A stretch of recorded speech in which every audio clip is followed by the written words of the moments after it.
شریعت کا ایک مسلمہ قاعدہ ہے، اگر یہ آپ دل کے کانوں سے سن لیں نا اور اس کو یاد رکھیں، ساری زندگی کوئی ناک رگڑتا رہے آپ کے سامنے، کوئی جناب دماغ کھپاتا رہے، کان کھاتا رہے آپ کو گمراہ کرنے کے لیے، آپ کبھی گمراہ نہیں ہو سکتے۔ آپ کبھی گمراہ نہیں ہو سکتے کہ جب آپ یہ ایک اصول جو قرآن و حدیث کی نصوص کے نتیجے میں ائمہ مجتہدین نے جو وضع کیا ہے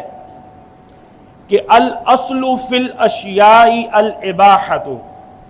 کہ اشیاء میں اصل جو ہے، ضابطہ جو ہے، قاعدہ قانون کیا ہے کہ ہر شے جو ہے، ہر امر جو ہے وہ جائز ہے، سوائے ان امور کے